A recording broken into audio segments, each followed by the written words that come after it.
축구라는 것만은 또 분명한 사실입니다. 이 신청년을 낸 사람이 진독수라는 사람인데, 그러니까 이런 분위기 속에서, 그리고 중국 공산당의 창건자, 중국 공산당의 초대 책임비서인 사람인데, 나중에는 트로츠키스트가 됩니다.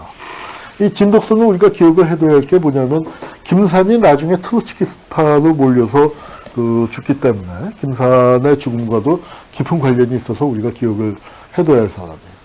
그러니까 김산이 북경 시절에 이런 진독수나 또 이대조라고 하는 그 북경도에 에서 이제 여러 가지를 마르크시즘 등을 가르쳤던 유명한 사회주의 혁명가이자 철학자죠. 이런 사람 영향을 받았고, 이게 상해 임시정부는 사진이 요거 한 장 남아 있습니다. 상해 임시정부의 초대 청사. 저기 태극기가 걸려있죠. 저 건물은 지금 남아있지 않아요. 중경 임시정부 청사는 남아있고, 또 임시정부가 상해에서도 여러 군데 이제 전전하면서 뭐 그런 것들은 조금 이제 유적이 있지만, 저 첫 번째 임시정부 청사는 남아있지 않습니다. 이분이 이동휘, 상해 임시정부의, 초대 국무총리였죠. 근데 초대 국무총리인데, 이분이 한인사회당 당수예요. 한인사회당은 인터넷에서 찾아보면 뭐라고 나오냐면, 우리나라 최초의 공산당이라고 나옵니다. 그럼 임시정부의 초대 국무총리가 공산당 당수예요? 자, 그러면은 임시정부는 어떤 정부일까요? 우리가 임시정부의 법통을 계승했다라고 나오는데, 정작 임시정부가 어떤 성격의 정부인지는 안 가르쳐요. 지금 문제 나온 게 뭐 임시정부가 중국에서 일본이 상해 쳐들어오고 난 다음에 일본의사 의거 있고 그러면서 보따리 싸갖고 도망다녔잖아요. 중국 도시 이름을 쭉 써놓고서 임시정부가 도망간 순서를 맞춰라. 그런 건 몇 해 전에 수능시험에 나왔습니다. 제가 그거 보고 참 기가 막혔어요. 아니, 그 도망간 순서가 뭐가 중요하냐. 도망갈 때 어차피 우왕좌왕 갈팡질팡 도망치는 건데, 거기 도망가서 임시정부가 5년을 있었던 것도 아니고 10년을 있었던 것도 아니고 몇 달, 보따리 채 풀리지도 못하고 그냥 몇 달 만에 다른 데로 도망가고 했던 건데, 그 순서가 뭐가 중요합니까? 다만 그렇게 도망 다니면서도 어떤 나라를 세우겠다, 그 꿈은 이루어지지 않는데 그 꿈에 대해서는 안 물어봐요. 임시정부의 성격을 안 물어봅니다. 왜냐하면 지금 대한민국이 감당하기에 너무 빨갰던 모양이죠. 국무총리가 공산당 당수가 국무총리를 하는 정부라면 어떤 정부겠습니까? 용공정부 아닌가요? 용공정부 정도가 아니죠. 용공이란 말 뜻은 뭐예요? 공산당을 용납한다. 공산당을 불법화시키지 않으면 용공정부예요. 그러니까 아베 정권도 용공정부고요. 부시 정권도 용공정부입니다. 용공을 우리나라에서 너무 무섭게 써서 그렇지 사실 아무것도 아닌 거예요. 자유민주주의라면 다 용공인 게 맞죠. 그런데 공산당 당수가 국무총리하고 있으면 그건 용공이 아니라 연공정부입니다. 우리 임시정부는 분명히 그렇게 출발했어요. 임시정부가 27년을 있었지만 임시정부가 영향력이 있었던 시기가 처음 만들었을 때하고 끝에 몇 년이거든요. 그런데 둘 다 좌우합작 정부였습니다.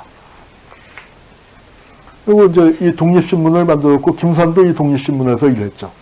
독립신문의 사장은 춘원 이광수. 근데 춘원 이광수 안타깝게도 독립운동을 포기합니다. 28 독립선언문을 썼잖아요. 조선 최고의 천재죠.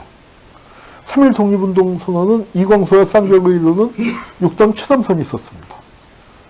6당과 춘원은 그 당시에 신문하에 최고의 선도에 섰던 조선에서 가장 뛰어난 젊은이들이었습니다.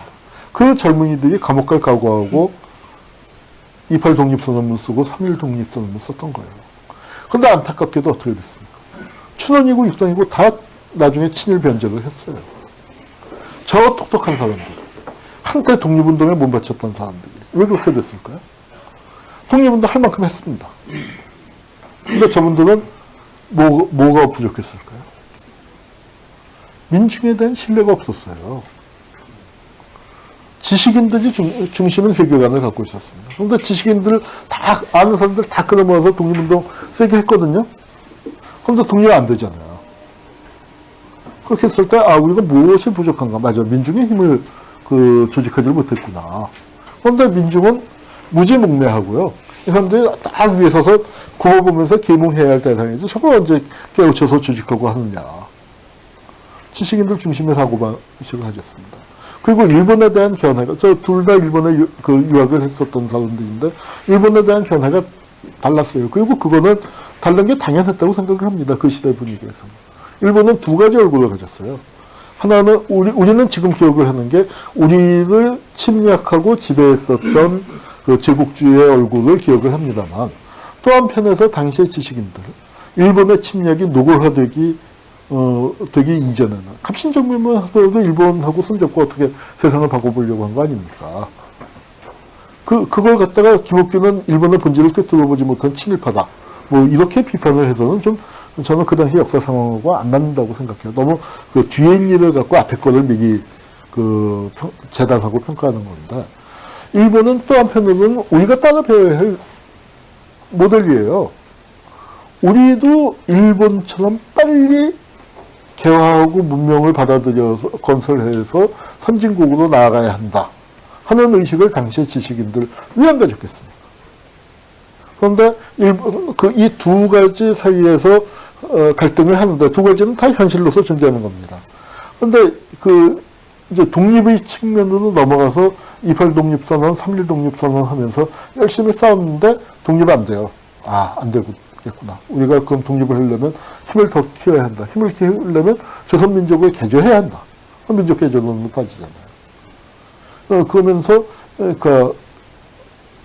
힘을 키우려면 일본한테도 많이 배워야 한다. 배우려면 가까이 가서 배워야죠. 그게 일본한테 가까이 가고, 그게 친일의 길로 들어서는 거죠. 안타깝게도. 그런데 김상 같은 젊은이들은 이광수나 최남선이 쓴 책들, 글들 읽으면서 자라기 시작했죠. 그러면 이광수가 무정을 쓴 거 아니에요.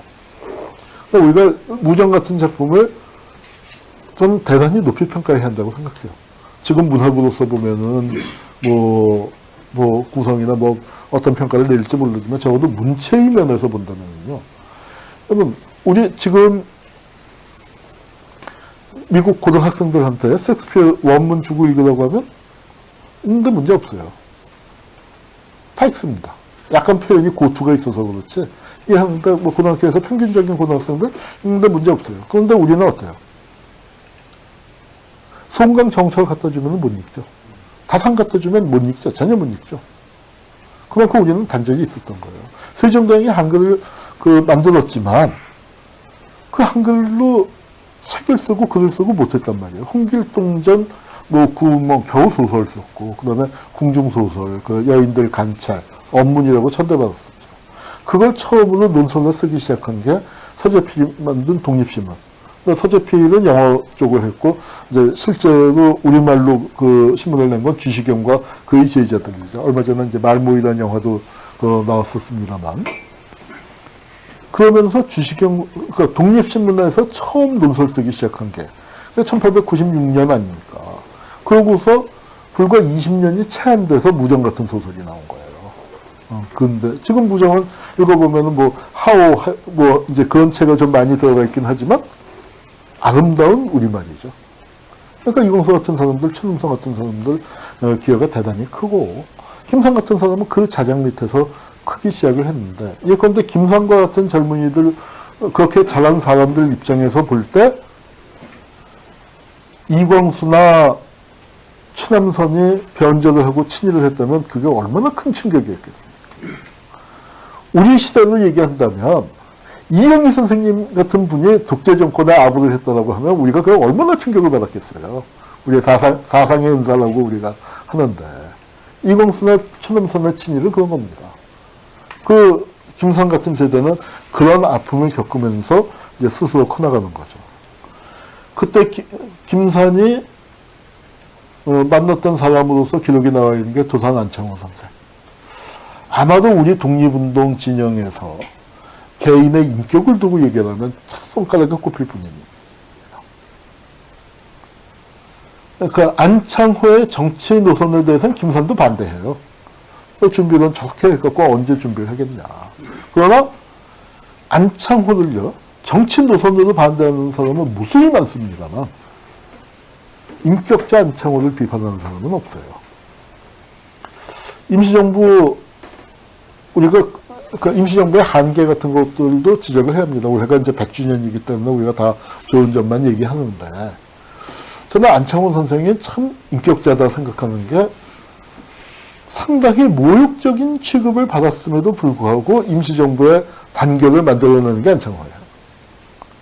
안창호 선생이 맡은 자리가 노동 총판이에요. 그 당시에 총장을 줘야죠. 노동 문제가 얼마나 중요합니까? 총장을 장관, 조선시대는 판서고, 대한제국 때는 대신이고, 이제 임시정부에서는 총장인데, 노동만 총판이에요. 그때 판자가 뭐냐면 대한제국 때 대신 밑에 차관을, 조선시대의 참판을 협판이라고 불렀습니다. 그 협판할 때 그 판자를 써서 총판이라고 부른 건 뭐냐면 총장보다 격이 낮은 거예요. 왜? 안창호는 서북의 양반도 아니고 서북의 평민이니까. 어떻게 서북의 평민한테 바로 판서를 주느냐. 임시정부를 만든 분들이 제국에서 민국으로 넘어오는 그걸 하셨지만 그런 구시대의 한계를 지니고 있었습니다. 그리고 그걸 구시대의 한계를 딱 민국 선언한다고 바로 없어진다고 생각하면 안 돼요. 그런 한계를 지니면서 그 무거운 몸을 이끌고 스스로 젊은이들과 함께 변화해 나가는 겁니다. 저는 그래서 그게 임시정부의 그 당시의 한계는 한계지만 그분들이 그 한계에 꼭 다 매몰되어 있었던 것만은 아니에요. 그때 안창호 선생 같은 분을 너그럽게 받아들이고 뭐 하면서 안창호 선생이 공도 많고 기여도 많고 능력도 출중하니까 총장을 드립시다 했었으면 훨씬 더 좋았겠지만 그럼에도 불구하고 안창호 선생도 그걸 감내하면서 임시정부의 단계를 만들어내고 이렇게 됩니다. 김선도 안창호를 가장 훌륭한 인물로 꼽았었죠. 안창호 정치 노선을 달리해서 떠났지만.